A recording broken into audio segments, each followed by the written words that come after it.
La poupoune et le Gramgrom. Il était une fois une poupoune qui était très méchante. Elle braillait tout le temps. Sa maman lui disait: Poupoune, si tu continues, le Gramgrom va t'emporter dans son sac et te jeter dans la rivière. Mais la poupoune pleurait toujours. Elle braillait, elle hurlait. Et voilà qu'un soir, la porte s'ouvre. Le Gramgrom entre, il fourre la poupoune dans son sac et il sort en claquant la porte. La maman, épuisée, s'écrie: Ouf, merci Gramgrom. Le Gramgrom s'en va à grande enjambée jusqu'à la rivière. Sur le pont, il y a un petit garçon qui pêche. C'est petit René. Le Gramgrom lui dit: Bonsoir, mon garçon. Il se fait tard. Tu devrais rentrer à la maison. Ta maman va s'inquiéter. Petit René répond: Sûr, monsieur, je rentre de ce pas. J'ai fait une bonne pêche, maman va être contente. Et petit René s'éloigne. Alors le Gramgrom jette le sac à l'eau. Mais petit René a bien vu que ce sac-là était bizarre. Dedans, il y avait quelque chose qui remuait. Et petit René, qui est très malin, repêche le grand sac du Gramgrom.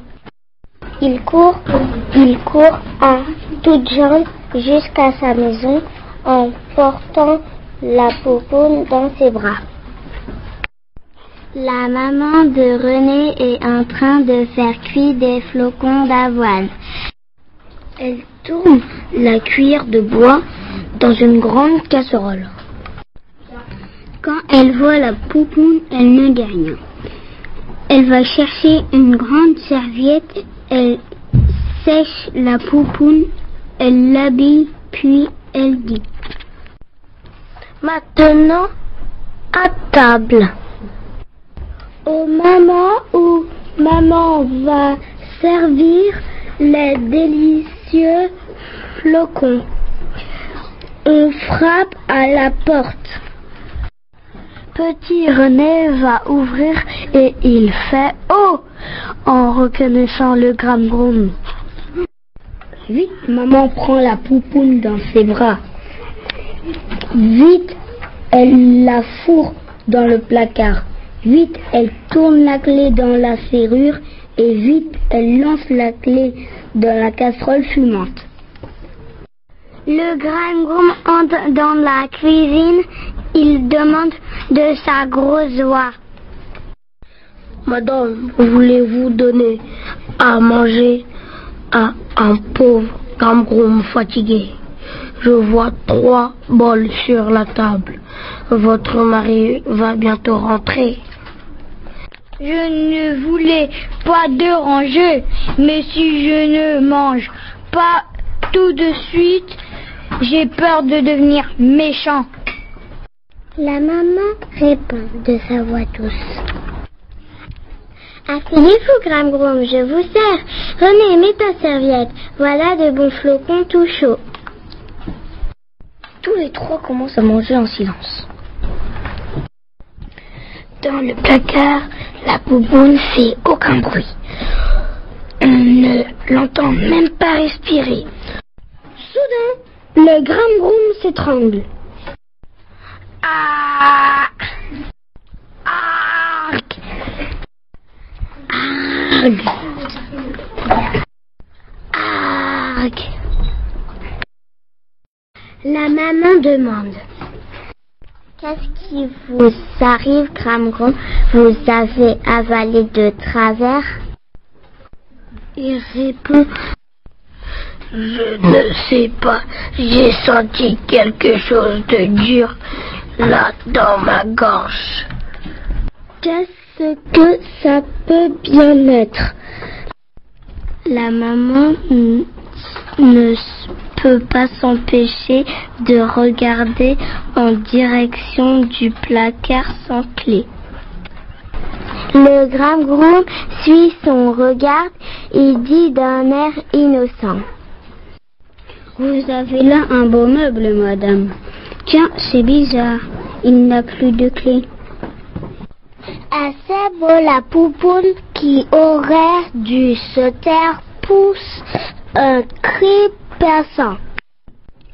Ah! Ah!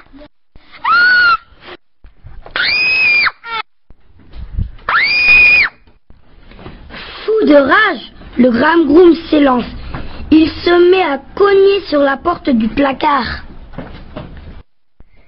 Petit René sort en courant de la maison et il crie de toutes ses forces: Au secours, au secours! Le Gramgrom veut emporter la poupoune. La vieille Rumba, la sorcière, entend ces cris. Elle prend son sac à sort, elle enfourche son balai volant. Elle atterrit dans la cuisine où le Gramgrom a presque entièrement démoli la porte du placard. Il tire furieusement sur les petites jambes de la poupoune pour la sortir de là. Rumba, la sorcière, claironne. Rastafara, Patafari, Gramgrom, tu es à ma merci. Le Gramgrom tombe lourdement sur le carrelage en renversant la table dans sa chute. Rumba, la sorcière, se penche sur lui et elle marmonne: Pitifari, Scabi, Scabé. Gramgrom, rends-moi la clé. La clé jaillit de la bouche ouverte du Gramgrom. Rumba la prend, elle ouvre la porte du placard et elle chantonne: Viens petite poupoune, n'aie plus peur, c'est fini. Puis elle se tourne vers le Gramgrom endormir et elle s'écrie: Et toi, vilain Gramgrom, je te change en matou tigré. Bien fait. Depuis ce jour, Petit René et la poupoune vont souvent tous les deux pêcher dans la rivière sous l'œil attentif d'un gros chat tigré. Fin.